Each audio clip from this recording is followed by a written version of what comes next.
ஒரு பெரிய நகரத்தில் ராகவன் என்ற பணக்கார வியாபாரி வாழ்ந்தான். அவனிடம் பணம், கார், வீடு எல்லாம் இருந்தது. ஆனால் அவன் ஏழைகளை ஒருபோதும் மதிக்கவில்லை. ஒரு நாள் காலை அவன் தனது விலையுயர்ந்த காரில் அலுவலகத்துக்கு சென்று கொண்டிருந்தான். சிக்னலில் கார் நின்றது. அப்போது ஒரு வயதான பிச்சைக்காரன் மெதுவாக அவன் அருகில் வந்து, ஐயா, பசியடிக்கிறது, கொஞ்சம் உதவி செய்யுங்கள் என்றான்.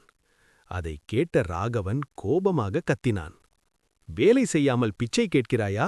நீங்களெல்லாம் சமுதாயத்துக்கு சுமை என்று அவமதித்தான்.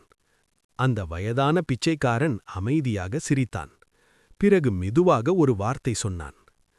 ஐயா, இன்று நான் உங்கள் முன் நிற்கிறேன். ஆனால் நாளை வாழ்க்கை உங்களை என்னிடத்தில் நிற்க வைத்தால் என்ன செய்வீர்கள்? அந்த ஒரு வார்த்தை ராகவனின் மனதை ஆழமாக தாக்கியது. சில மாதங்கள் கழித்து அவன் வியாபாரம் திடீரென்று பெரிய நஷ்டத்தில் விழுந்தது. பணம், வீடு, கார் எல்லாம் அவன் இழந்தான். ஒரு நாள் அவன் பசியுடன் ஒரு ஹோட்டல் முன் நின்றிருந்தான். அப்போது ஒருவன் வந்து அவனுக்கு உணவு வாங்கிக் கொடுத்தான். அவன் யார் தெரியுமா?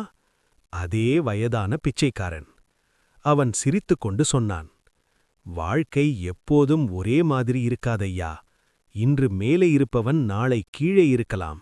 அதனால் மனிதரை பணத்தால் அல்ல, மனதால் மதிக்கக் கற்றுக்கொள்ளுங்கள்.